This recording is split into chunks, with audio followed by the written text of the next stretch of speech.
Eh bien, bonjour à tous et bienvenue sur cette nouvelle vidéo sur la chaîne Louis IT. Aujourd'hui, je vais vous présenter une petite technique avec quelques lignes de commande qui va nous permettre en fait de modifier les icônes de nos machines virtuelles sur VirtualBox.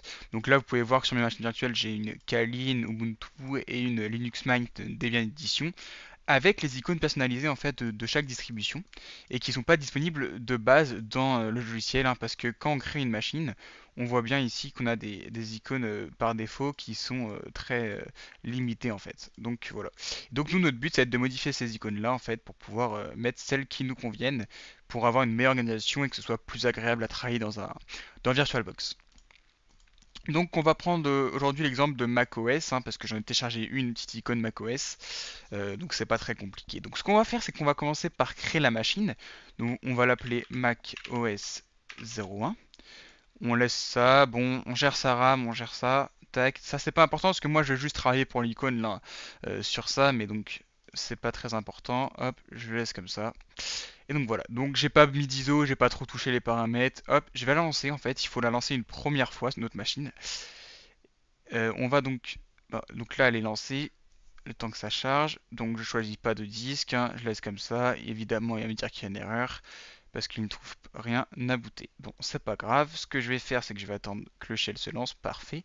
Et je vais fermer ma machine, éteindre la machine. Voilà. Ensuite, quand ça c'est fait, je vais pouvoir aller dans clic droit sur ma machine et faire afficher le journal. Donc voilà. Ensuite, je vais me retrouver dans la petite fenêtre vbox.log. Et là, je vais faire un CTRL F pour faire une recherche dans ce fichier de log. Et je vais taper VM en minuscule UUID. Hop, ici, il me le trouve à la ligne 294. À la ligne 294. Et donc, je vais pouvoir récupérer cette valeur ici. Hop, que je vais copier. Et que je vais aller mettre là, en l'occurrence, hop, dans un fichier texte. Ensuite, on va effectuer donc plusieurs commandes. On va en effectuer deux du coup.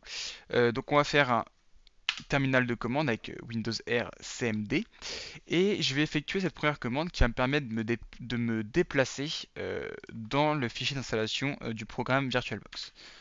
Hop, donc nous voilà à l'intérieur, hein, on peut bien voir. Et ensuite, je vais effectuer cette commande là qui va appeler l'utilité en fait vboxmanage.exe et qui va donc permettre de modifier l'icône avec le petit paramètre icon file. Donc dans UID, on va mettre notre UID hop, de la VM qu'on a récupéré préalablement. Hop, on va le mettre ici, on va le copier-coller, parfait.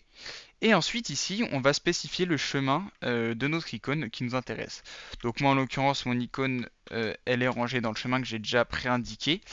Et je vais aller donc dans vrac install et donc je l'ai écrit sous la forme mac espace os en majuscule .png. On n'oublie pas les guillemets avant et après et on va pouvoir entrer la commande. La commande est entrée, je vais pouvoir fermer mon journal. Hop, et là on peut bien voir que l'icône s'est mise à jour. Donc voilà, c'est pas très compliqué, c'est deux trois commandes en fait, hein, deux commandes hein, en gros, qui vont permettre de faire ça et d'avoir une meilleure organisation, que ce soit plus esthétique, plus agréable à regarder que d'avoir 8 fois la même icône et sans savoir quelle distribution on a exactement. Ou quel OS, hein, pas forcément Linux.